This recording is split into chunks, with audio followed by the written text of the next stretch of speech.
Hello again, everyone. This is Joe Pasillo, and once more, brothers and sisters, let us go into the breach. I'm sorry. I'm sorry. Lord help me. Hillary Clinton just she scares me. To look at her makes my stomach turn.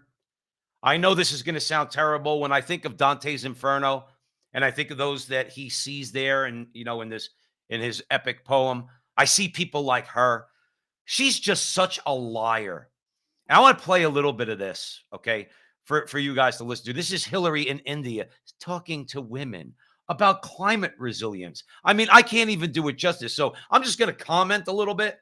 I won't be too long-winded, but I think all of you might want to hear what Her Majesty was telling these women in India about climate resilience, whatever that means. So today, I am proud to announce that the Clinton Global Initiative, started by my husband, will work closely with How much does she cringe when she has to call Bill her husband? SEWA and with our partners, the American India Foundation, the Adrienne Arsht Rockefeller Foundation Resilience Center, the Desai Foundation, the Rockefeller Foundation, the Council for Inclusive Capitalism, and the Algorand Foundation to launch a $50 million global climate resilience fund for women. Now, we have to unpack this a little bit. She mentioned like 5 or 6 organizations. The one particular one for inclusive economics, inclusive capitalism, something like that. That's BlackRock. That's BlackRock. That's ESG. Okay, that's environmental credit score. That's social credit score, governance. That's that whole woke ideology that's infesting corporate America. Okay, and the government. Yes, all you conservatives out there, the government needs to take action in the private sector, conservatives. Yes, they do. And we have to allow them to do that, to put this end to this ESG nonsense. That's number one. You got 6 of these super duper duper uber rich foundations, the ones that she mentioned. Let's say this was even a noble cause. Okay. The best you could do for the women of India is $50 million. If you said 50 billion, I might think, okay, now you're in the ballpark. That would be like me having like a $10 million net worth. And when I go to church on Sunday, I throw $10 in the poor box. What the hell? What is that? That's nothing. So what she's doing here, though, is she's promoting globalism. She's promoting the woke ideology in corporations. She's promoting women, which means promoting abortion. That's all that means, okay, in India. And somebody please explain to me. She can't. I'm going to play more of the clip, okay? She can't. I'd like somebody to explain to me what the hell climate resilience is. Go, Hillary. This fund will empower women and your communities to have access to resources that will make you more resilient to the effects of climate change, like extreme heat. The last time I checked, the way I offset the effects of heat is I buy an air conditioner or I have central air in the place that I live. Okay, that's what I do. But those, of course, are going to be banned because in the new climate regime, I mean, you can't even have a hair dryer, let alone an air conditioner in your house. Okay, so let's get it straight. That's all this is about, is them pushing the climate agenda, which is nothing but a bunch of rules and regulations. They're going to get a bunch of Indian women. So it's so funny, this climate resilience nonsense speech she's given is taking place in India, which is one of the 2 biggest polluters in the world, India and China. Let's be clear about that. Okay. So I don't know what these Indian women are going to do when they listen to Hillary. I mean, what is she doing?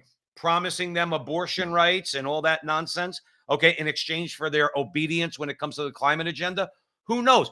What to quote a line I heard in a TV show a long time ago, I'm paraphrasing. I would rather try to touch the moon than try to figure out Hillary Clinton's thinking or what's going through her head. It will also help provide new livelihoods and educational opportunities, and provide the kind of transition we see here today. you're using the solar panels to fuel the work in the salt pans, then you take the solar panels home to provide electricity in your villages and even provide it to the grid. Okay, my question to Hillary is, Hillary, when you go to work, I use that word really loosely. Do you bring a solar panel with you to the Bill and Hillary Clinton Foundation? Do you fold it up and bring it home so that you could use it in your home and to provide electricity in your home? No, you pay a gas and electric bill, Hillary. That's what you do. But you want to impose on these people of India your idea of being environmentally responsible, which is I got to carry my damn solar panel to work. And then I got to fold it up and bring it back home. And my response to you and John Kerry and Al Gore and all you environmental elitists is, okay, that's your plan. You first.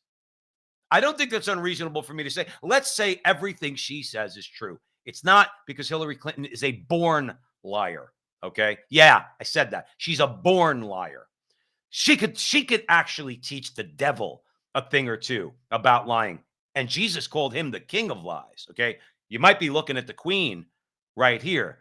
This is nothing but lies. She's lying to these people to try to convince them that they have to use solar panels, that what they're doing is destroying their environment, that, yes, she's going to empower women, by the way, to get transitional jobs, which means Hillary's going to dictate the jobs that these women get. They're not going to determine for themselves what jobs they want to get. Hillary and her people, they're going to put together jobs and the women can go after those jobs, but only so far. Can you be a rich lawyer from India the way Hillary was a rich white trash lawyer from Arkansas? Could you? I don't know. Let's see. Let's hear Hillary finish it off. I also want to connect you with global carbon markets. Okay, carbon markets are a scam. That's all they are. Cap and trade. They've been talking about it before. That means if I use a certain amount of carbon, if I have a certain amount of credits that I've either earned or paid for, okay, then I could go out and buy those carbon, and I can pollute all I want as long as I pay. Okay, that's really the idea of it. Well, if carbon emissions is such an existential threat to our existence, then why would we even allow people to pay their way out of, let's say, emitting too much carbon into the atmosphere? You would say, no, we're all going to die the way the dinosaurs did. We're all going to die. Okay.